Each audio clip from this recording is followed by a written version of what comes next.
Good morning, everybody. Yes, I can still call it a good morning. And I need my mods to tell me if they can actually hear my volume. Because if not, I will turn it up. Great. Okay. So I am still smiling, mainly because I went to sleep before President Scribbleface finished his remarks. I tried to stay awake, but I realized how absolutely boring Donald Trump is unless he is enraging people, right?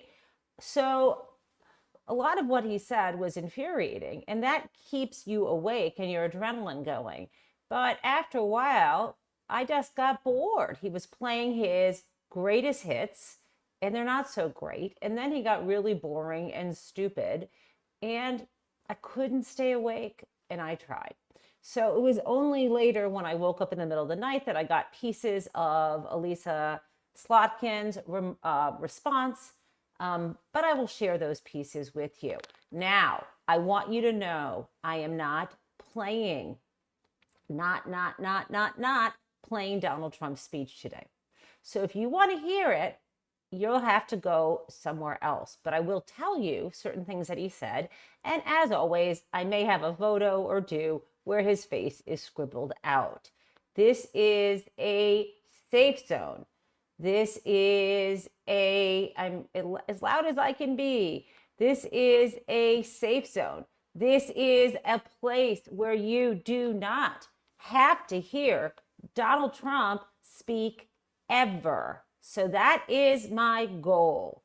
So this is why I am filled with joy, because I am not going to inundate your psyche. I am not going to flood your ears or your eyes with this nonsense. We will, as you know, in this place, here, Prism, where we look for physical health, relational health, intellectual health, spiritual health, and mental health, we will not take part in the lie, because that is what courage is. We will not take part in the lie, and part of that is not repeating it over and over and over again. Now, let me then tell you the good things that I take away. And by good things, I don't mean anything good that Donald Trump actually said or stands for. I mean some good news when it comes to litigation. And here's the deal. I think you are quite aware that for quite a while, there has been this cat and mouse game between the Department of Justice or the White House and several federal judges. There are many lawsuits that have been filed that include as a defendant DOGE, or the DOGE service, the so-called Department of Government Efficiency. And you and I have been down that rabbit hole, as you know, and actually read transcripts together from hearings where a judge will ask the government lawyer, the Trump lawyer, exactly who runs the Department of Government Efficiency. And again, they're kind of like, I don't know. It's not clear. And throughout these discussions, they always make it appear like they have no idea what Elon Musk does other than act as a direct advisor to the president. And there actually have been lawyers who say, no, he does not run DOGE. He does not manage it. He is not the DOGE administrator. To the point where they actually came up with someone, and here she is. You may remember her. They actually came up with someone, Amy Gleason, who they claimed was the DOGE administrator. And Amy Gleason, indeed, at one time, most recently during the Biden administration, worked for an agency in the government that was part of the Office of Management and Budget. She worked for a technology service, or the digital service. It was like USDS is what it was called, United States Digital Service, part of the Office of Management and Budget. And this Amy Gleason, I want to share her here. Amy Gleason is a smart, qualified person who had that job. She has a long has an extensive background and healthcare management and obviously technology, right? And her most recent job in the Biden administration was dealing with tracking COVID infections and so on. Okay. In January, after Donald Trump was elected, she had an advisory role, according to her LinkedIn profile, with the U.S. Department of U.S. Digital Services Division of the Office of Management and Budget. So out of the blue, as you may have heard, while she was on vacation in Mexico last week, someone announced that she was, in fact, the head of DOGE. She was the DOGE administrator. Well, I guess everybody forgot to tell Donald Trump, because twice last night, Donald Trump looked over at the gallery they're in the House, because that fits everybody in there, I believe, and not the Senate chambers. They're in the House chambers. This is the joint address of Congress. And he looked over to the balcony. Now, this image is not that moment. This is before the event. He looks over to the balcony and on two different occasions,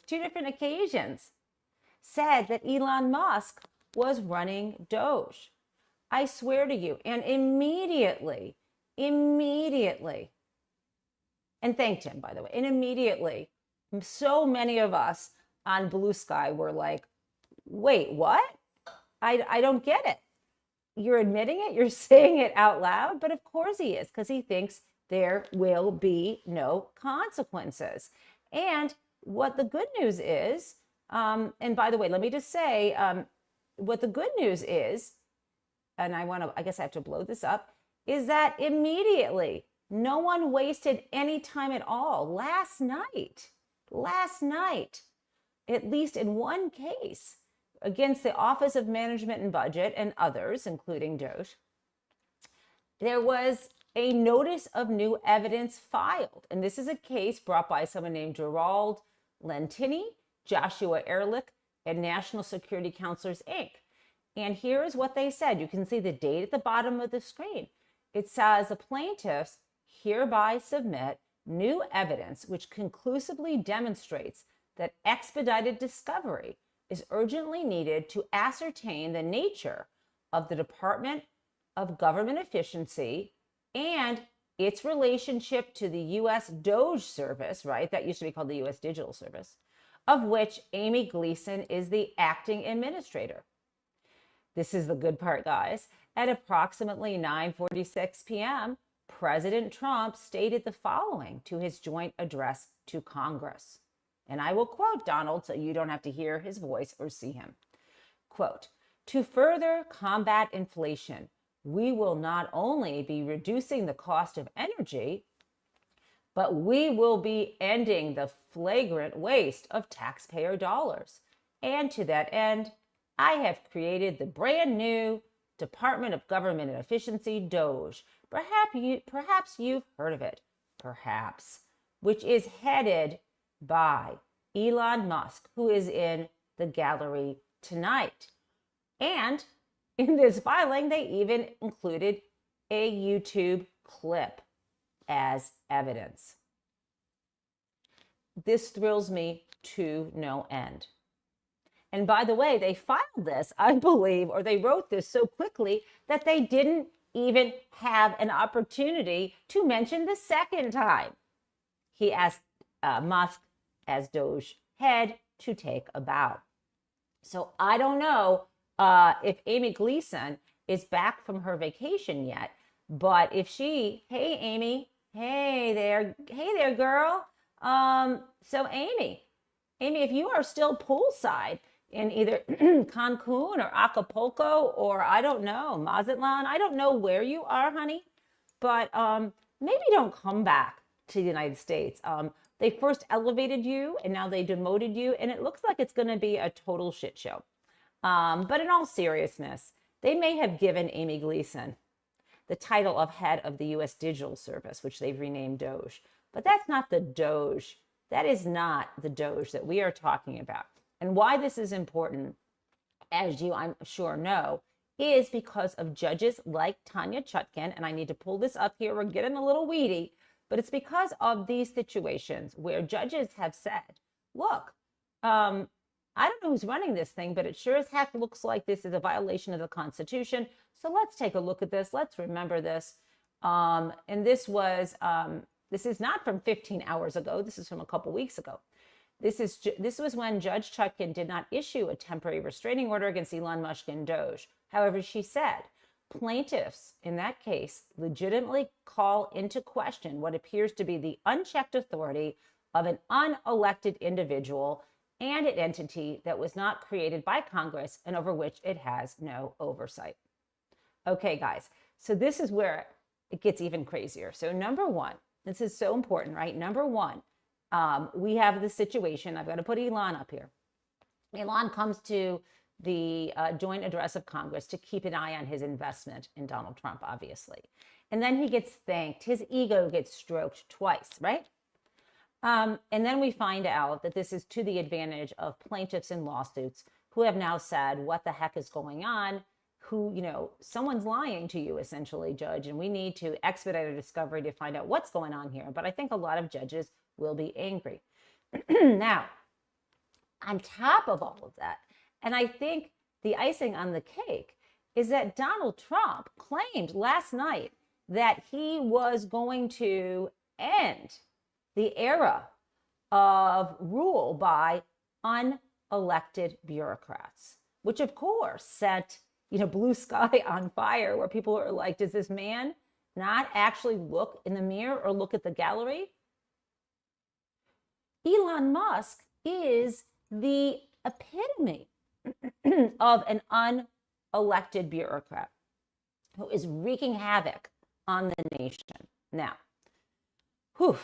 I got that. Now, I got a couple more things to say about last night beyond this doging the question situation, right? I've got a little more. And what I want to tell you about is talking a little bit about substance here. And this is where I'm going to get into videos, but not videos, again, no Donald Trump, you will not see him. There was another topic that Donald Trump mentioned that I think there's several topics that he mentioned that I think are worthy of discussing. And so let me deal with one of the obnoxious ones here, which is Donald Trump has chosen his culture wars in such a way to stigmatize and to create real threats to both physical and emotional people who are non-binary or who are trans. And last night, let me put this bigger. Last night, Donald Trump said, he talked about his anti-trans order that would seek to end all funding, you guys, all funding to any hospital or institution that provides any gender-affirming medical care for trans people under the age of 18. And he bragged that it had been, he bragged about this. Well, let me just tell you, that order has been enjoined. It's been blocked nationwide.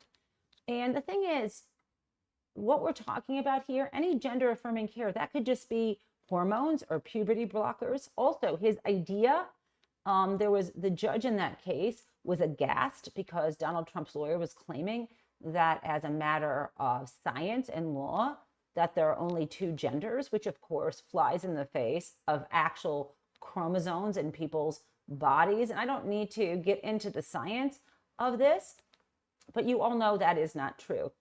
But that's not the point. The point is to scapegoat and the point is to lie.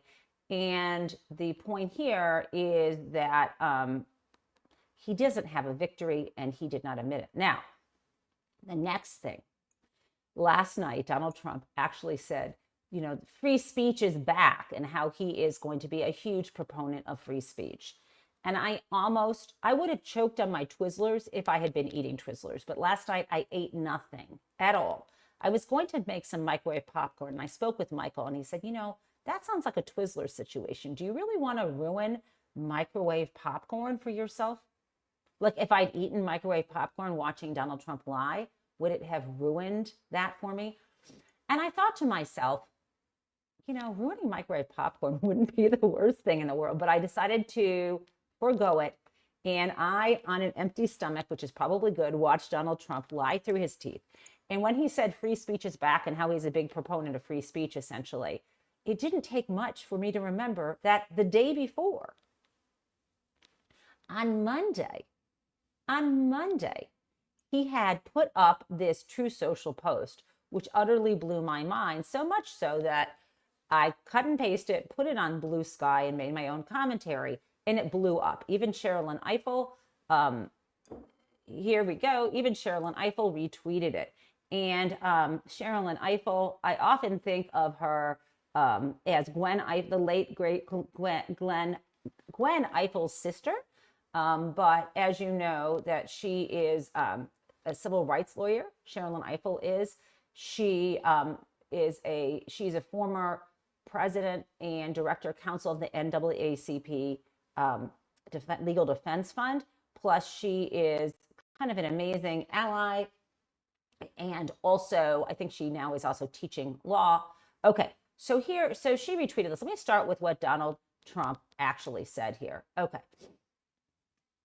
He wrote, this is a Monday. This is like his decree that he puts out on True Social. All federal funding will stop for any college, school, or university that allows illegal protests. Agitators will be imprisoned or permanently sent back to the country from which they came. American students will be permanently expelled or, depending on the crime, arrested. No masks.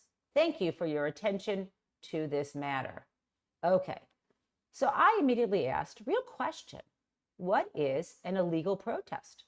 I mean, protesting is kind of right there in the First Amendment. Dare I show it to you?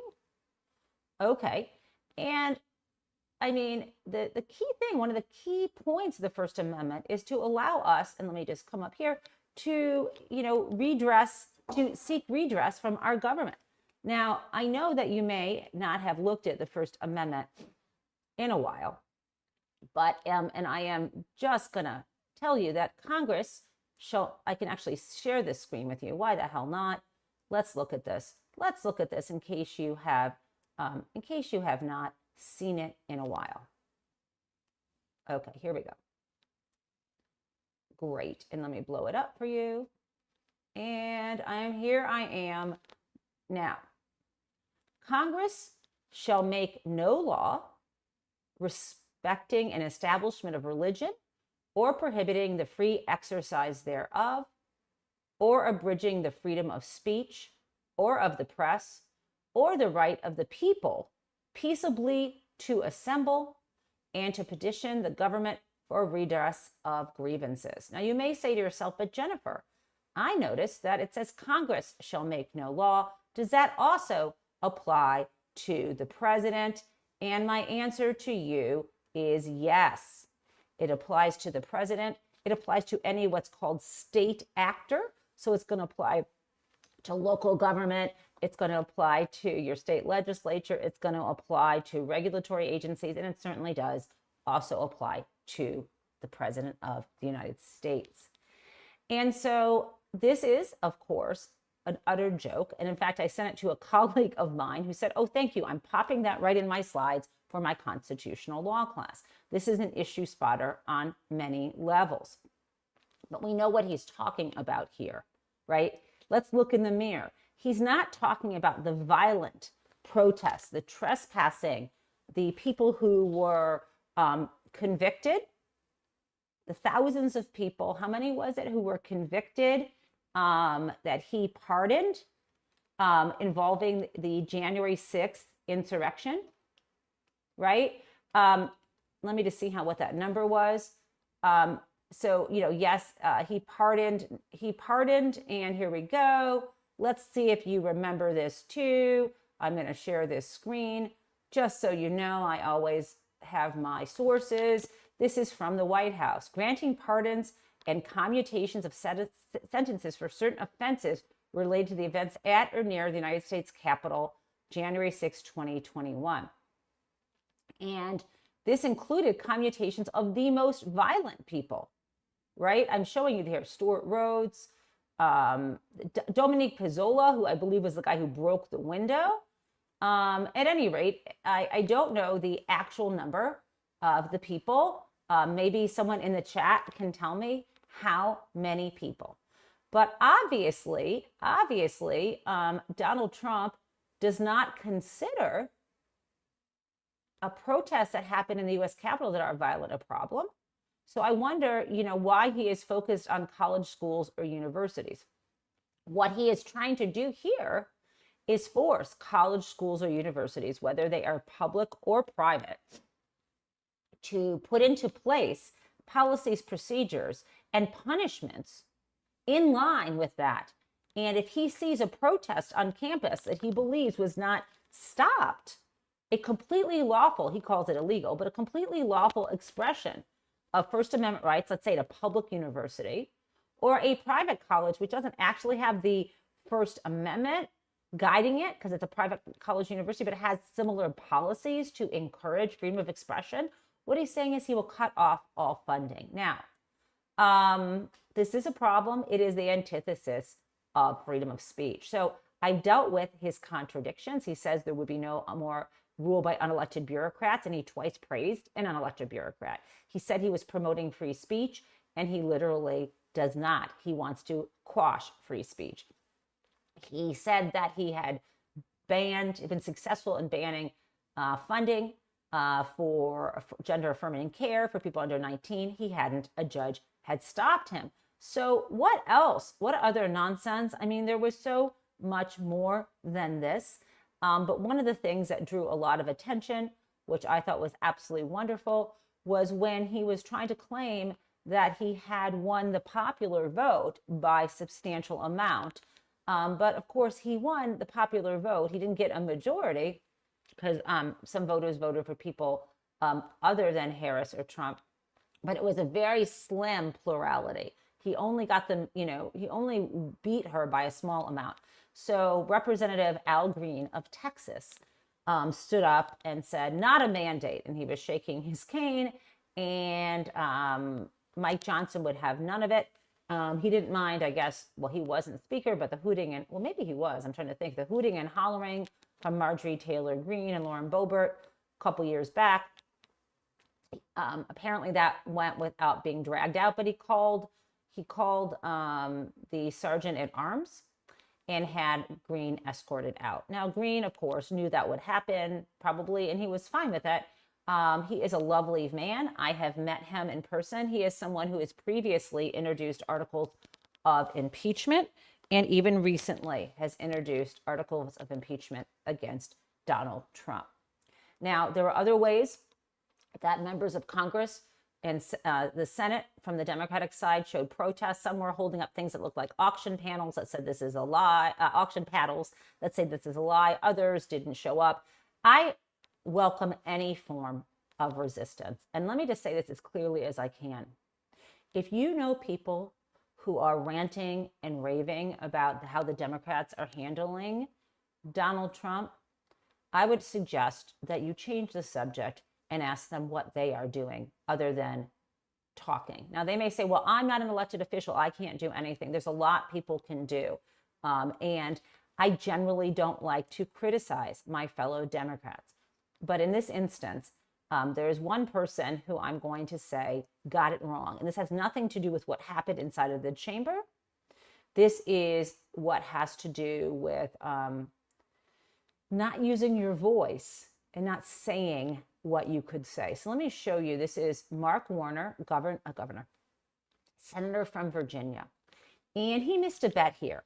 He started saying, I don't agree with what Donald Trump says, but I respect the office of the president.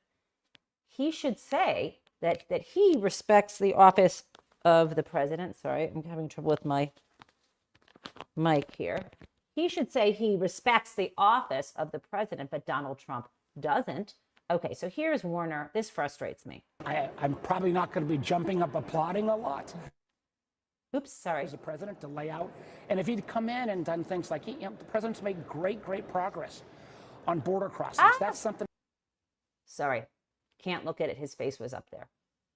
Mark Warner totally doesn't get it.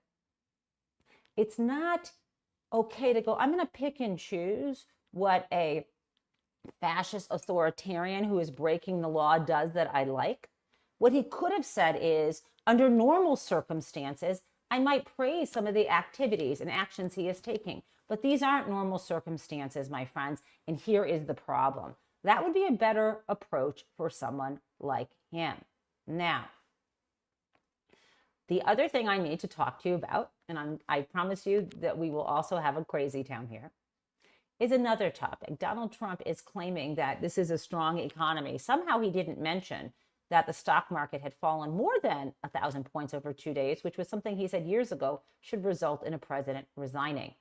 And he only praised the tariffs and claimed there would be, what did he say? There'd be slight turbulence, as if we are in an airplane. But listen, he is flying this plane, or Elon Musk is flying this plane while they are dismantling it, right? You've heard that expression. Oh my God, this is happening so fast. We're flying this plane as we're building it. Okay, no. Elon Musk is flying the plane while he is taking it apart. That is what is happening in our government. And, you know, he doesn't talk about the tariffs. And we did hear yesterday that maybe they were going to be rolled back, right? Howard Lutnick said, he's the Secretary of Commerce, and he is the one time he headed Cantor Fitzgerald during 9/11 when they lost so many of their employees in the towers. And he was a one-time hero because he helped the families. And now I don't understand what he is doing. But Lutnick yesterday hinted that they were going to roll back some of the punishing tariffs that have started a trade war that were started on Monday night. Okay, so at midnight, I guess 11:59 p.m. So this is, let me tell you, it's not going well with the trade wars, despite the fact that Donald Trump is claiming the tariffs are going well. I want to share with you what 2 days ago Justin Trudeau had to say about that. And I'm going to also add another comment. Someone who was trying to defend Donald Trump from the Republican side got slammed down by a newscaster on CNN. Okay, by an anchor. Hold on. I think in terms of what he wants, I heard he talked about banking again this morning in a tweet, which doesn't make any sense because American banks, there's about 16 American banks currently active in Canada holding about $113 billion worth of assets in this country. So the American banks are alive and well and prospering in Canada. It's an example of not really being able to see what it is that he wants, because even the excuse that he's giving for these tariffs today of fentanyl is completely bogus, completely unjustified, completely false. So we actually have to fold back on the one thing he has said repeatedly, that what he wants is to see a total collapse of the Canadian economy, because that'll make it easier to annex us, is the second half of his thought. Now, first of all, that's never going to happen. Okay, so Donald wants it all. He wants the stock market to be roaring, in theory. He wants Canada to be part of the U.S. and by crushing them. And he wants to seem smart. What's also going on, I believe, just like we saw the other day when he announced the crypto reserve and you saw someone made hundreds of millions of dollars.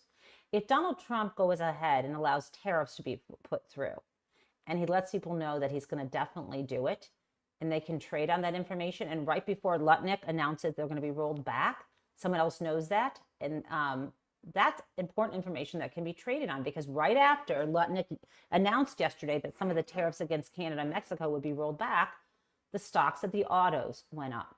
Now, you also heard Donald Trump talk about how he, he was a huge supporter of the auto industry and how he'd been talking to the big three auto executives earlier in the day. Yeah, I'm sure he got an earful from them. A little more now. This is a little more on the trade war that has started. We got Trudeau saying how he's going to do this and do that, and how the president's making a dumb move. That is really bad salesmanship, if you will, bad diplomacy, and it's certainly not going to, frankly, work with Donald Trump as president. I'm not sure how it's good diplomacy to say that neighboring country should be the 51st state, and that you're going to impose economic hardship to achieve that goal. Also, I love it. Good. Good, good, good. This is what you want an anchor to say. That guy sounded like an utter moron. Now, a couple more things, and I do, if you can believe it, that isn't even Crazy Town. Now, and we haven't even gotten to our person of the day. So we have a person of the day in Crazy Town, and you're going to love them both, I am sure. So here's where I want to talk with you about one of my heroes, and this is Eric Swalwell. He always gets it right. Here we go. Allies, yeah. Wait, here we go. Sorry. What do you say to Americans who voted for Trump because they wanted lower prices, but now they've only seen him start trade wars with our allies? Yeah. If you wanted lower prices and you were promised that on day one, well, the stock market is crashing and prices are rising. So, this guy, he's gone to the Super Bowl, he's gone to the Daytona 500, he's gone to a UFC fight. You should go to the fucking supermarket and look at what people are spending to feed themselves, because that's where they want him to go, and he won't go there. I love it. Yeah, he's gone to the Super Bowl. He's gone to these races. Yeah, go to the fucking supermarket, as Eric Swalwell said. I have a soft spot in my heart for Eric Swalwell. He said something very nice to me years ago that was made me feel better in a really dark moment. That's for a different day to talk about. He is a good man and a smart politician. Now, one last thing before we get to our hero and our Crazy Town. I want to share with you this excerpt from something Elissa Slotkin said last night. And I have heard people, and there are some, I need to warn you, there are going to be some people who are slamming Elissa Slotkin. And part of the reason is, and they won't tell you, is that she is a centrist. Well, that's part of it, but she is someone who is pro-Israel, not pro-Netanyahu. She's someone who believes in, I believe that she is like me, believes in a two-state solution and cannot believe the devastation in Gaza, did not want that war, wants this to end, wants peace, does not want what Donald Trump wants there. But there are people who are opposed to her. Now, the other thing about Elissa Slotkin is she won the Senate seat in Michigan, a state that went for Donald Trump. And there are different philosophies about what it takes to win a presidential election, what it takes to win Senate seats. And none of us really know what ultimately was the reason that Kamala Harris lost the election. There are tons of factors. There's inherent racism and misogyny in America. There is people angry because she was associated still with the Biden administration around Gaza. There's the fact that there are people who really love Donald Trump and wanted him, no matter what, to have a second term. And there are all these factors. So I am not a political scientist, and I have not done any empirical studies or polling of people. And neither have any of the talking heads that you may be listening to on YouTube or otherwise. So I'm not going to speculate. So this is why I get really frustrated when people go and attack Elissa Slotkin and say she's the wrong person to give this address. Let me tell you something. I love AOC and I love Elissa Slotkin. I love them both, and they are both the future of the Democratic Party. This is a big tent. Now, Mark Warner is not the future. He is the past. Okay, that's how I feel. Okay, so let me, and there are plenty of men also who are the future of the Democratic Party. You know, it's not just AOC and Elissa Slotkin. I'm just using them as examples of people who might be seen as situated in different parts of the spectrum. There are also people who criticize Slotkin because she mentioned Ronald Reagan, and they're taking that one thing that she said about Reagan out of context, I believe. And so this will be why Democrats will never win elections, because we don't really want a big tent, do we? If you listen to people who expect a kind of purity and who don't want a big tent, that is why I believe we will struggle. We need to unify against Donald Trump and work out our details and talk to each other privately to come together, I believe. So let me play you what I think was brilliant from Slotkin about Musk. Here we go. The president claims he won't, but Elon Musk just called Social Security the biggest Ponzi scheme of all time.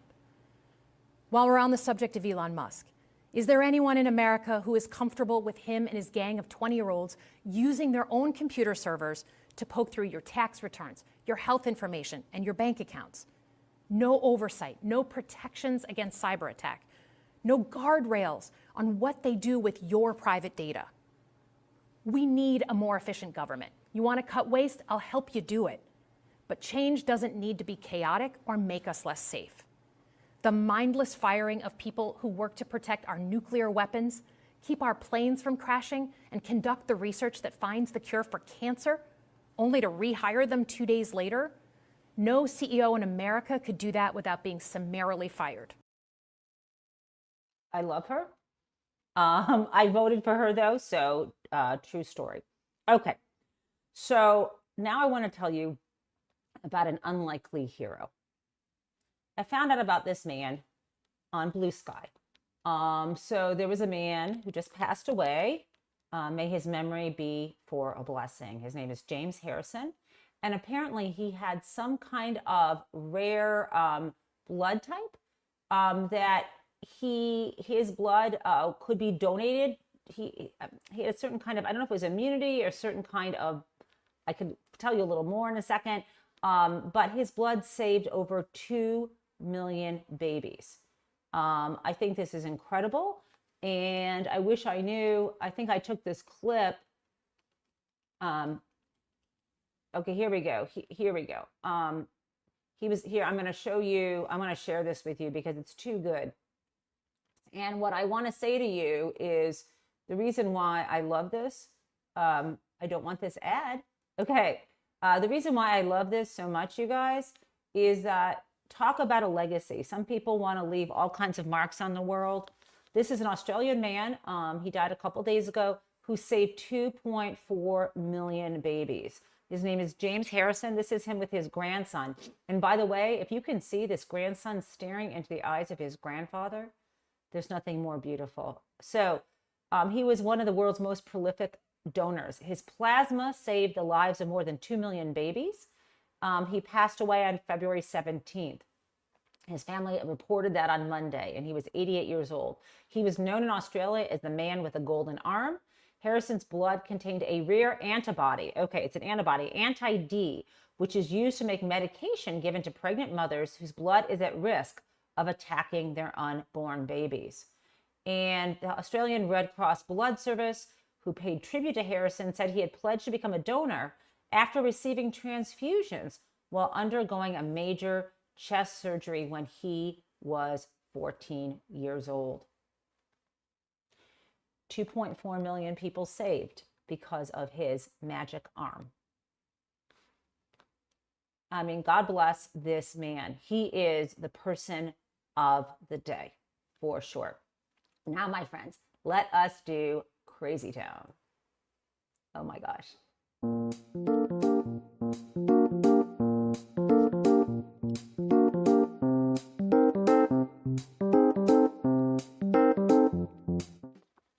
So today in Crazy Town, I feel like she has been featured before, is Alina Habba, who is, I've actually saw her, I didn't talk to her, but she was in court during one of the E. Jean Carroll trials, the one that happened first, which was called Carroll 2. And she does carry herself with an air of importance and presence, and in a physical sense, she is a very beautiful person externally. But whatever is going on inside her soul, my friend, she is no James Harrison. Talk about a contrast. This is her responding on, because she's, I guess, some special advisor to the president. This is her responding to the press about the firing of so many veterans. This is about as cold-hearted as you can get. Remember, veterans who have served our country often come back with PTSD. They have given made the ultimate sacrifice. They've watched friends die in battle often. They have given up their parts of their youth.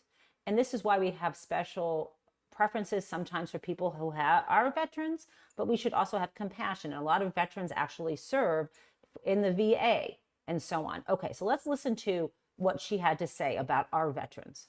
starting to think about maybe some of those veterans who worked for the federal government and maybe what the administration can do to at least help salvage their lives? Well, as you know, we care about veterans tremendously. I mean, that's something the president has always cared about. Anybody in blue, anybody that serves this country.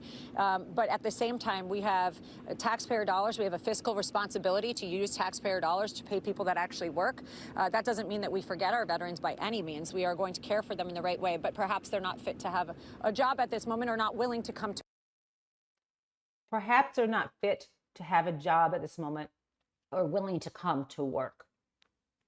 She is standing right outside the West Wing. The building behind her in the distance is one of the security buildings. So she was obviously cornered by the press. I want you to hear this "but perhaps" again. Not fit to have a job at this moment or not willing to come to work. And we can't, I wouldn't take money from you and pay somebody and say, sorry, they're not going to come to work. It's just not acceptable.